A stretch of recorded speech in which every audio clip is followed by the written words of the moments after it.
than the Muslims. So I went forth to talk about Islam and how it is my regular teaching. But when I got ready to make my statement, John Ali put a paper in front of me and told me I should read that had been prepared for me to make. Because I have seen and bear witness as to how Malcolm was raised from a level of nothing to a place of honor and respect throughout the world as a result of Mr. Muhammad's direction, because now I see my brother pursue a dangerous course which parallels that of the precedent set by Judas, Brutus, and Benedict Arnold and others who betray the honor and trust relationship between them and their leaders. Because I am aware of the great mental illness which besets, unfortunately, many in America, and which besetted my mother, whom I love, and many of my other brothers, and which now may have taken another victim, my brother Malcolm.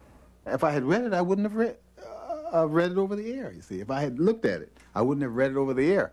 And I asked John Ali about it. And he said, that's just a statement that was prepared for you to read. He said, I know the messenger will be very pleased with the way you read it. And that was it. I talked to Malcolm about what Filbert had said. And Malcolm said he wasn't surprised.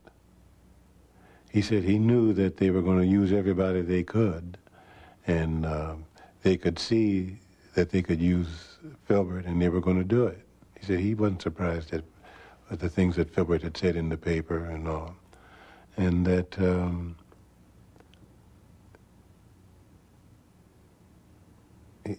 he was angry that Filbert would do that, but he wasn't surprised at it.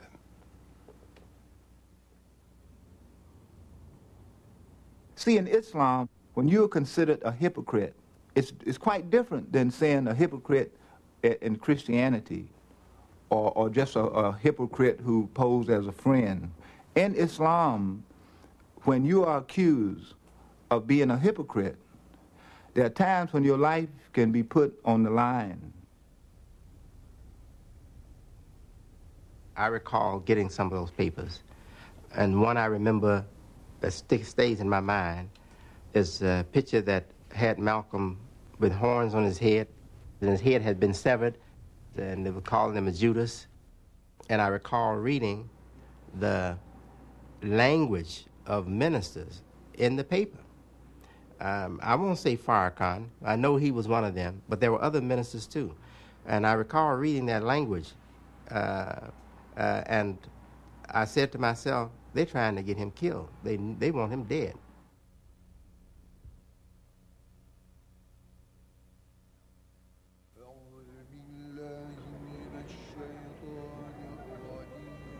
In April 1964, Malcolm traveled to Saudi Arabia.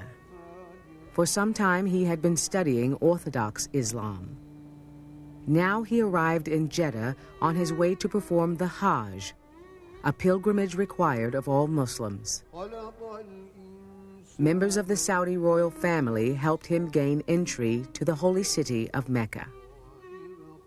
My first impression of him was an eye-opener, because I saw a different person totally. I didn't see the fiery fire breather. I saw a very timid, almost shy man.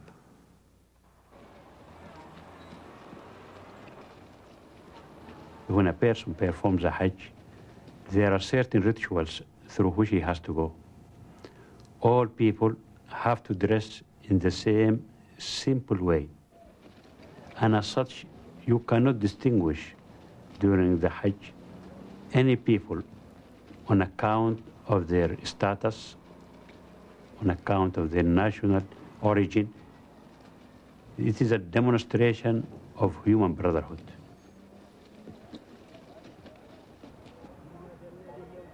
Because everybody was in this white garb, the rich, the poor, the powerful, the weak, the sick, everybody.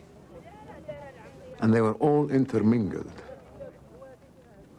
And I think that had such a profound impact on Malcolm.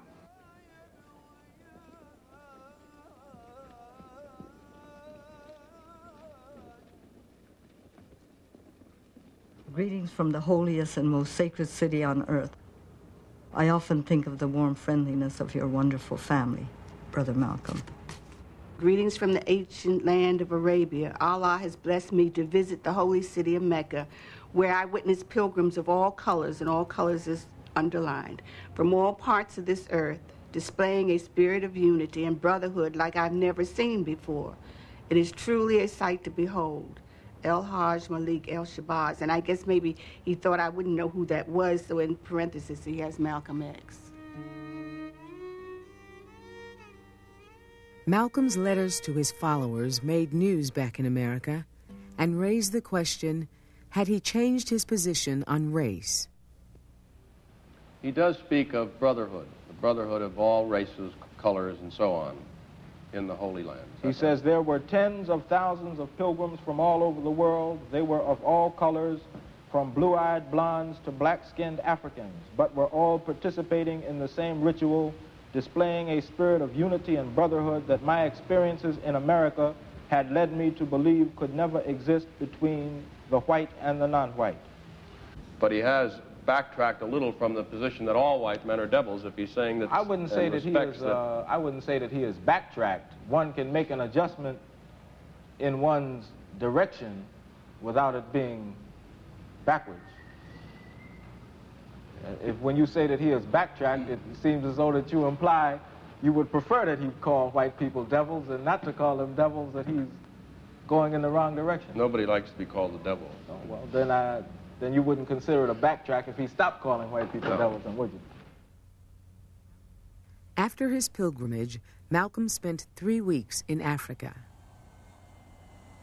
On May 21st, 2 days after his 39th birthday, he returned to New York.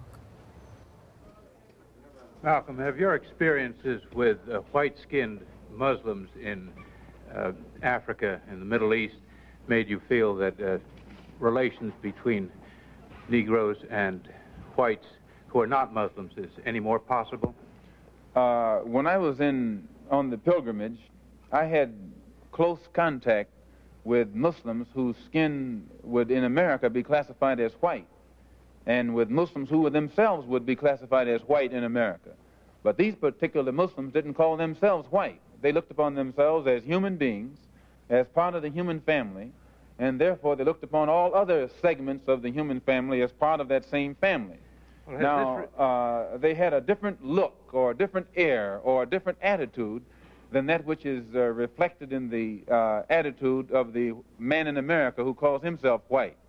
So I said that if Islam had done that for them, perhaps if the white man in America would study Islam, perhaps it could do the same thing for him. Malcolm, are you prepared to go into the United Nations at this point and ask that charges be brought against the United States for its treatment of American Negroes? Oh, yes. Oh, yes, please. I think you're right in my chairman. The audience will have to be quiet. Yes, as I pointed out when I was during my traveling, that nations African nations and Asian nations and Latin American nations look very hypocritical when they stand up in the United Nations condemning the racist practices of South Africa and that which is practiced by Portugal and Angola, and saying nothing in the UN about the racist practices that are manifest every day against Negroes in this society. As media attention increasingly focused on Malcolm, the Nation of Islam stepped up its attacks and filed eviction papers to force him from his home. Malcolm in the spring and early summer of 1964 was in a desperate situation with the Nation of Islam, and the one weapon he had left was his knowledge of the messenger's indiscretions with various women who were working for him as secretaries.